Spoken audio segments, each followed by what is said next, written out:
the Midsummer Festival. Do you remember the movie Midsommar? The movie which got marked as the best horror film of 2019. The folk horror genre film caught the public's attention because its unusual and spooky storyline. Apparently, the Midsummer Festival in the film was actually inspired by a festival in the real world. The Midsummer Festival actually originates from Sweden and is always celebrated every year until now. Sweden's Midsummer, or Midsommar in Swedish, is the quintessential summer celebration and something that people look forward to throughout the year, especially during the long, dark Scandinavian winters. Here's all you need to know about the second most important holiday of the year after Christmas, which is always celebrated close to the summer solstice. The summer was primarily an occasion for young people, but it was also celebrated in the industrial communities of central Sweden, where all male employees were given a feast with pickled herring, beer, and snacks. It was not until the 1019th, however, that this became the most Swedish of all traditional festivities. According to Sweden's Nordic Museum, Midsummer celebration originally developed from a Christian holiday for John the Baptist, which took place on June 24th. Rather than having Midsummer always fall on a different day of the week, it was decided in 1953 that it should always be on the Friday between 20 and 26th of June.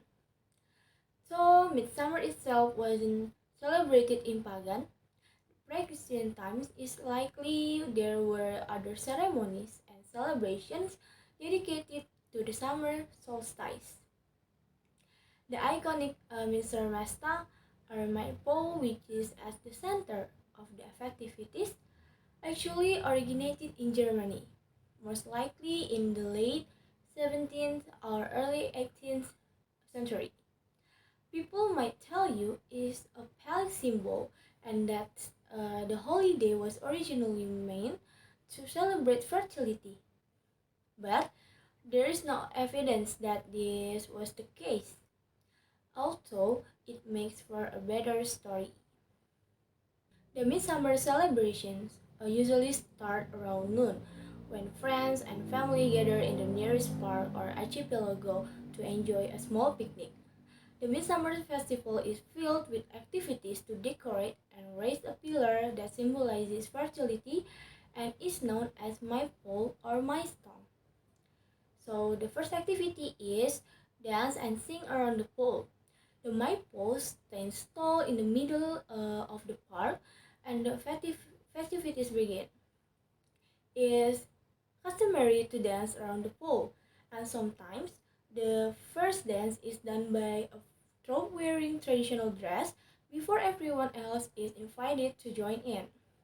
The maypole is raised in an open spot, and traditional ring dance ensue to the delight of the children and some of the adults. Teenagers tend to stay out of it and wait for the evening Smurf Ritos entertainment.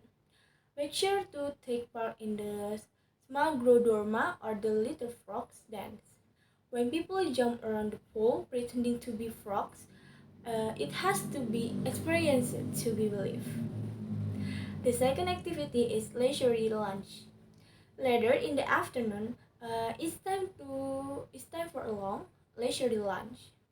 For many Swedes, the midsummer lunch is the best food of the years. So it's similar to the food eaten at Easter and Christmas.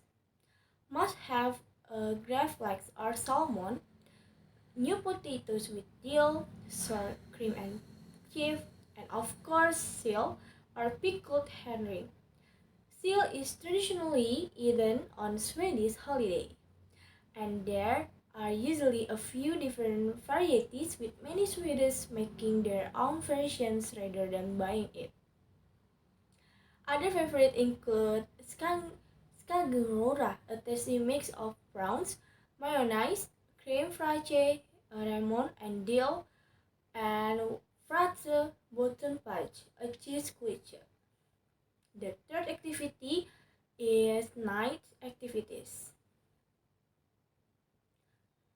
Celebrations continue into the evening and night with drinks and games, outdoor games. Tradition calls for two beer and shots of different kinds of snaps, usually akvavit or vodka. It is also common for people to make snaps, flavoring, flavoring it with, for example, elderflower, lemon, or different herbs. There is an old tradition to observe in the evening too. If you collect um, 7 different flowers and put them under your pillow on Midsummer Eve, you are say to dream about your true love. That's about as ritualistic as the Midsummer Festival gets.